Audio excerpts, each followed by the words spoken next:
Hey guys, welcome to the second episode of this series about this GT6 transmission. And in this episode, as I promised, we're gonna build a rig which we can use to test this transmission, and after that we can use it for our other transmissions, overdrive, etc. So before we start though, I want to discuss some points here about your comments from last video. There were so many people saying that it's not worth repairing this transmission, and many people advised that we should try and find another transmission.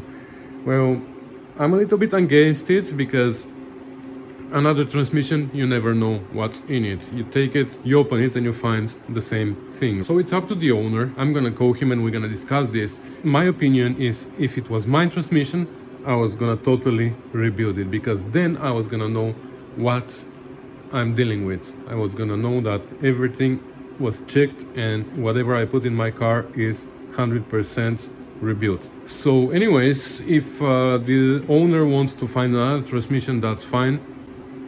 He might end up doing that, but my advice would be rebuild this one and you will know what you have in your car.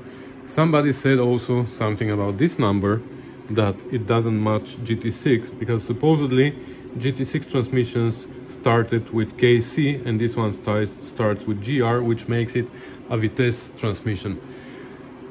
That might be possible. However, if you look closely, actually it does start with KC, and it was KC2657, but then somehow another serial number was punched on top, which was GR765337. So I'm not sure why that is. I agree, probably that's true. I haven't researched, but if somebody says it, I believe that GR is a Vitesse transmission, but I'm not sure why these numbers were punched on top of the other ones. So is it a GT6 transmission or is it a Vitesse transmission? If somebody has this knowledge, you can tell me what does this mean, one number on top of another. I would really appreciate it, because I really want to know what transmission that is, and mainly because of the parts, because we need to buy parts for this and I don't want to buy the wrong parts. So anyways, if somebody can help with this, I will really appreciate it. Okay, so now without further ado, let's see about our rig that we want to build. And we want to build the rig, whether we're gonna repair this transmission or not doesn't really matter, because we do need the rig. We're gonna have to build it. So about the rig, I had a few ideas, and one of them was this thing. Some of you may have noticed this sewing machine sitting in my garage for the last, I don't know, month or so. I bought it for multiple reasons. First of all, and the third reason I bought it was because of its motor. So if you don't know about sewing machines, the newer sewing machines have motors that don't spin all the time. They only spin when you press the pedal. The older ones though have motors that spin all the time. As soon as you turn on the sewing machine from the switch, the motor starts going, and they have a clutch like this one, and when you press the pedal, that engages the clutch and the machine starts going right away. So that was the reason why I wanted to buy it, because I'd like to use this motor with the clutch for testing my transmissions. I can disengage the clutch and switch gears and then engage it again and do it as it is on the car. But then I realized something. I'm actually not gonna turn the input shaft on the rig, I'm gonna turn the output shaft, which means that the input shaft is always gonna be loose, so I can switch gears even without disengaging the clutch. I can switch gears while the motor is turning, but that doesn't really matter, because I decided not to go with this motor. I don't even know if it has the power to spin the transmission. I don't know anything. I've never tested the machine actually, because it requires some work before I test it, because for example the belt, if you see, it's been joined in few places. Where did it go? So we're gonna leave that alone, because something happened. I got this wood turning lathe that was given to me by my boss. So when he brought it, the first thing I noticed was the motor and the pulleys. That's a beautiful thing that I can use for the rig. Of course, I'm gonna use the lathe. That's my childhood dream, to have a wood lathe, so I'm gonna do that. But I'm thinking, what if we take this motor with this pulley and try and do something about our rig? So that's my plan. I found on the curb this skid or this box, or I don't know what it is. So we're gonna use this with that, and we're gonna test this.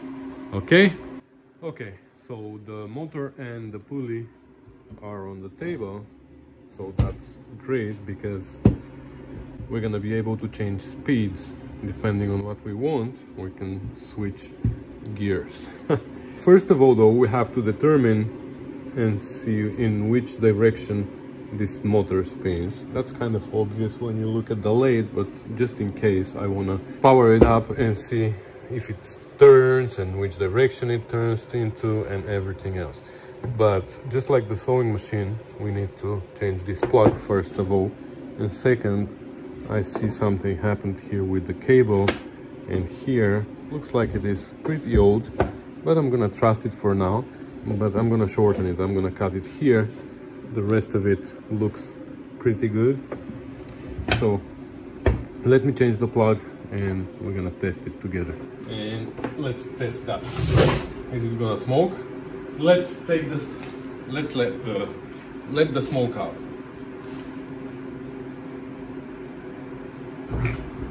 Ooh, it's actually nice and quiet.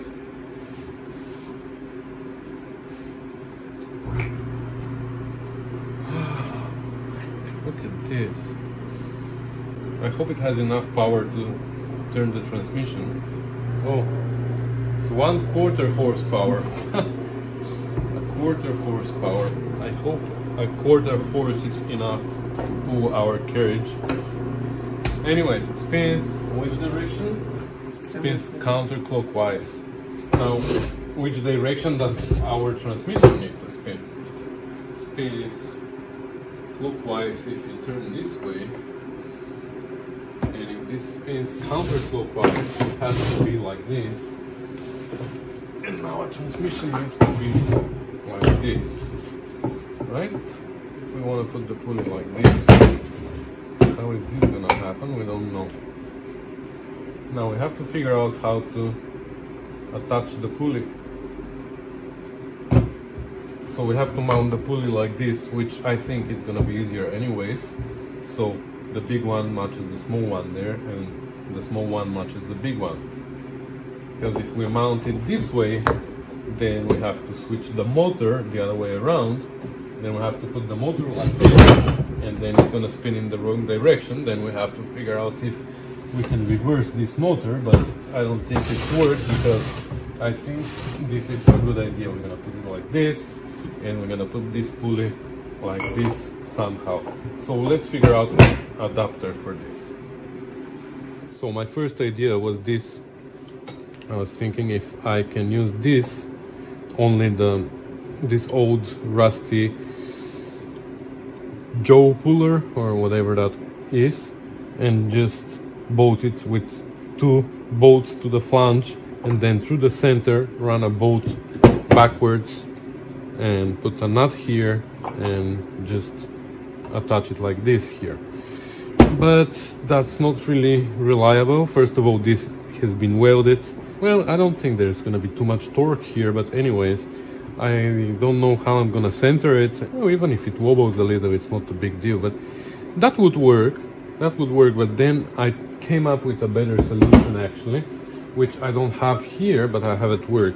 So if we take a flange like this, and reverse it and put it here, or maybe a flange from a drive shaft, but that's gonna be harder because it doesn't have a hole in the middle. And then we're gonna machine this part to fit inside this, and when it fits there, we're just gonna clamp it with a bolt in the middle, and that's it. And then the 2 flanges will go face to face here, and that's how it's gonna work. I like that idea, and I also figured out how I'm gonna hold it. That's how I'm gonna hold it. I'm just gonna put piece of wood here, and then I'm gonna strap it from one end to another with a ratchet strap, and it's not gonna go anywhere. And the other end, on the other end, we either gonna bolt it through this hole, or we're just gonna clamp it to the end of the table, and that's gonna be it. So yeah, we figured out the idea. We're gonna continue tomorrow. Okay, that's more or less the setup. So my thing is actually pretty long. Maybe I should turn it the other way around so I can use it for longer transmissions, because I believe an overdrive TR6 transmission is gonna be longer than that, and it might hang. Yeah, if I turn it this way, maybe it's gonna work better. I will have more room, but that's the idea. So this I'm gonna build out of one piece of wood here, like 4x4 or something, so it is more solid, and we're gonna bolt it to here. And then actually I don't need even a strap. We can make a bracket that goes around, and it's going to be universal for all kinds of transmissions. So that's going to be that end. This end is going to be always clamped.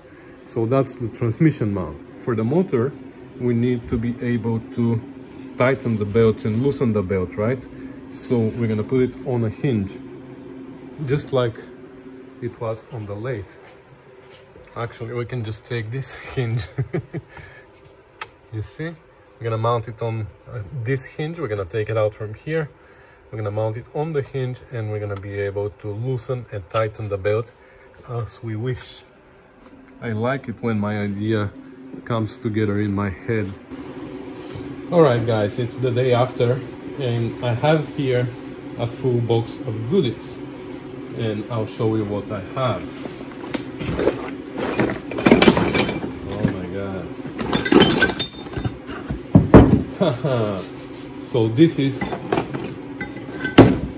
I went through my parts at work where I keep my GT6, and I have all these parts which Kit, who is the owner, who is the previous owner of the GT6, he told me that these are parts that he replaced in his transmission.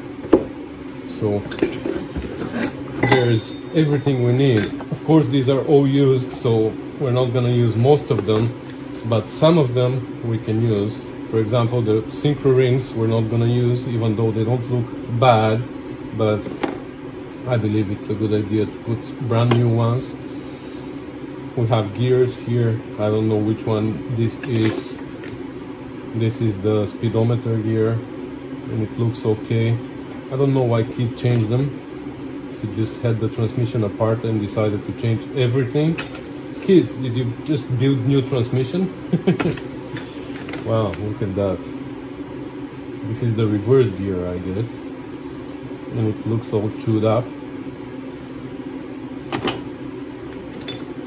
Lots of stuff, but what's interesting for us is, of course, the input shaft, which is in much better shape than what we have in this transmission. So even though it's used, I believe it's perfectly fine to use it in this transmission, as long as it fits, because now I'm really concerned after that comment which somebody made about this transmission being out of Vitesse. Will these parts fit? I don't know. At least we have something to work with. Now this leg gear is chewed up a little bit here. It has a little bit of a dent, but like someone else also commented, if a little bit of the tooth is missing, if we grind it up nicely here and sand it, doesn't affect much the whole performance of the transmission. All other gears look pretty good. Yeah, so in the worst case scenario, if our leg gear is bad, we can replace it with this one, and we have an input shaft. So I believe these are the most important parts that we need for this transmission. Also, we have this flange that we wanted to use, so we have everything that we need. Anyways, for now, let's see how we're gonna attach this to our pulley. It's gonna be tricky. That's gonna be tricky. It's gonna play. So maybe we should find a bolt that matches this hole. Okay, this one is a little bit too big, but if we find a bolt that matches exactly that hole, and then we make a bushing here that matches the inner diameter of this, even though it has splines, but we're gonna match the circle that the tip of the top of the splines make, and then they can fit like that. We can add a spacer so we can separate them a little bit, so I can put a wrench here, because now I won't even be able to put a wrench here. Maybe, no, not really. So we can add a spacer like that, so we can put the wrench here. That's gonna work. That's actually easier. I don't even need to machine this. I need to machine a bushing that goes in.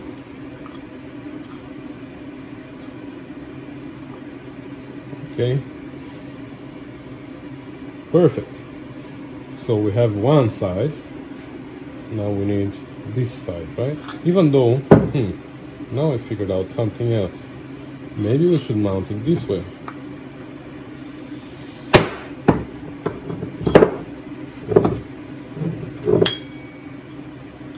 Yeah, I think that's a better idea because of the lash of the gears. Remember, we were talking the other day about the direction of the transmission, how it spins this way, right?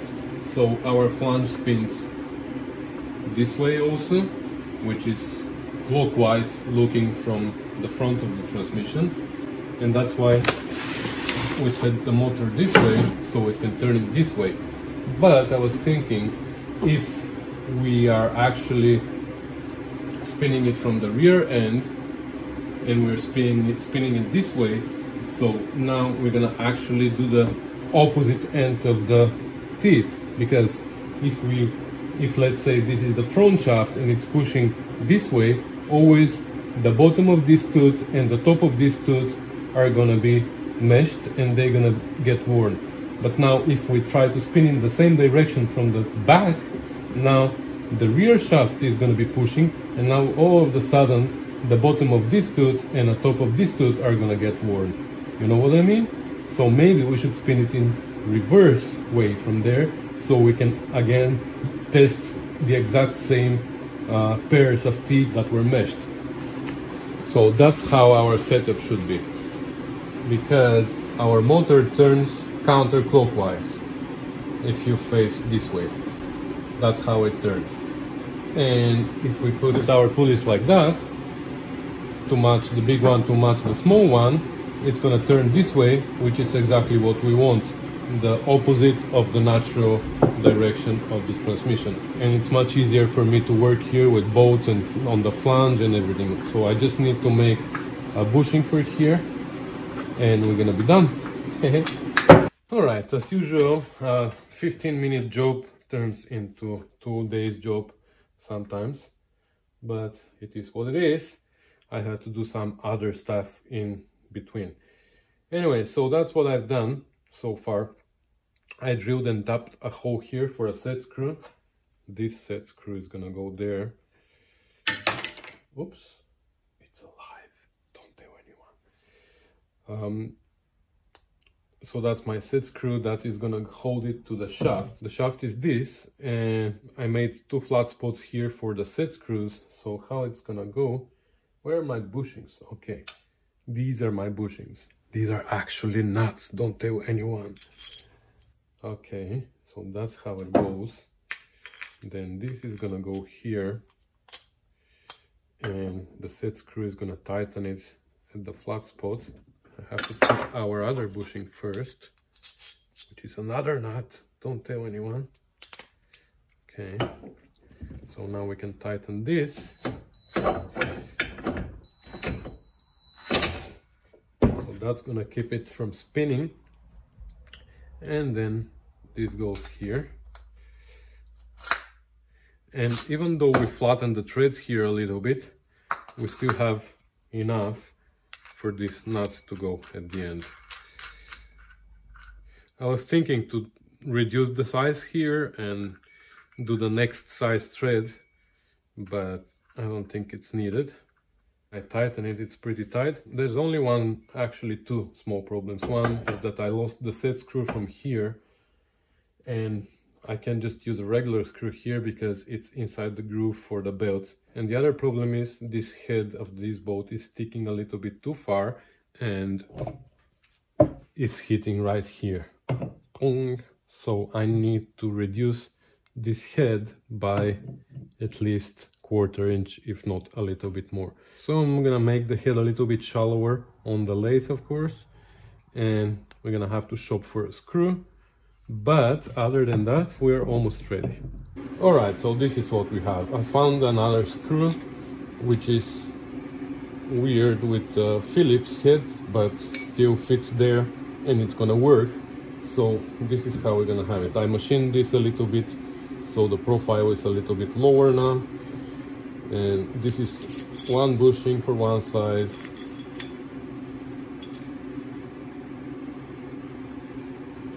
The other bushing for the other side. Then this goes. Then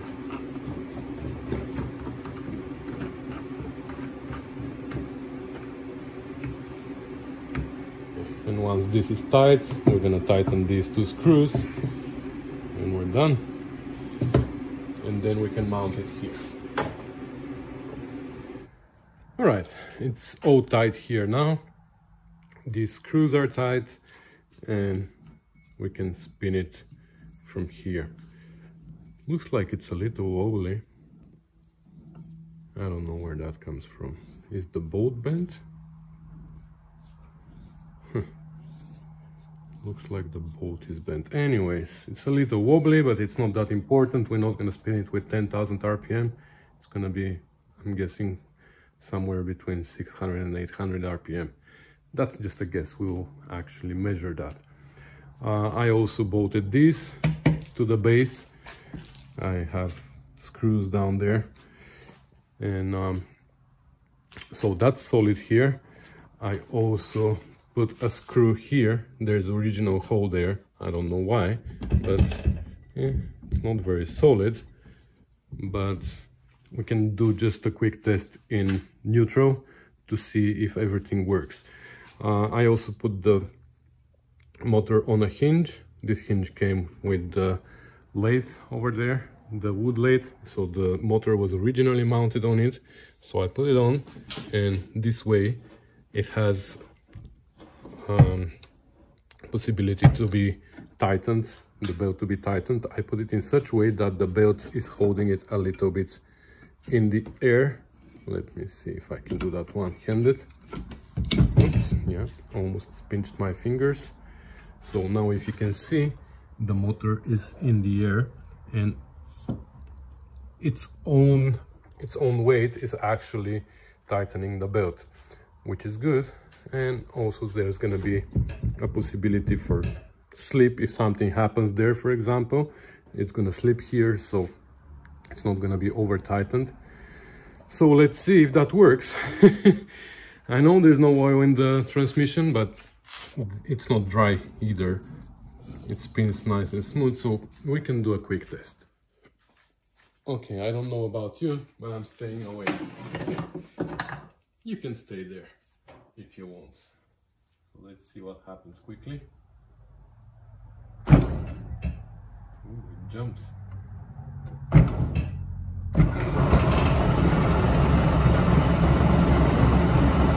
Wow, it's very wobbly. It's very wobbly, but that's fine. The transmission is turning as it should. I go down. So you see what happens here? This hub is moving like crazy. It's supposed to stay in place. You know what? Let's do some more tests. In theory, the first gear should be the easiest to turn from the back. Oh, sorry, the hardest to turn from the back. Yeah, because now the ratio is exactly the opposite. Normally, in first gear, the input is there, the output is here, and the engine can turn easily while the wheels are spinning very slow. But if you want to do it the other way, from here, now we have a big gear turning a small gear, which is hard to do. So the first gear is going to be the hardest to go. And that's why when we park, we put our car in first gear, not in fourth, because in first gear the wheels are having really hard time to spin the engine, while in fourth gear it's much easier. So anyways, let's see if in first gear our setup is gonna handle, if it is gonna be able to spin it.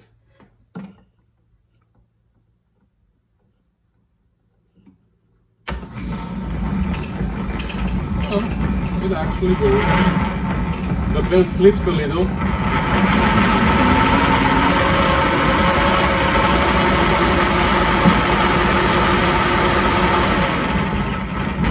Okay. But when I push it down, it stays. Okay. Let's put in fourth.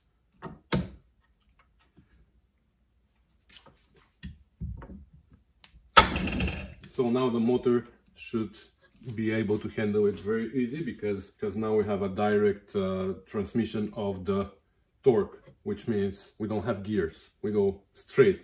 So it should be almost like in neutral for the motor.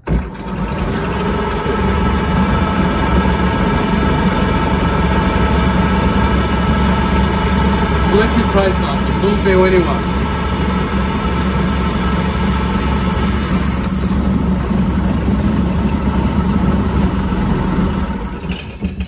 So you see how easy it was to come off? Let me try it third.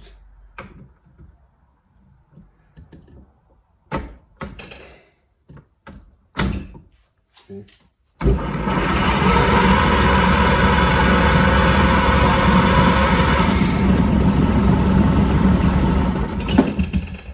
So that's how easy it is. Just touch it and it slips off.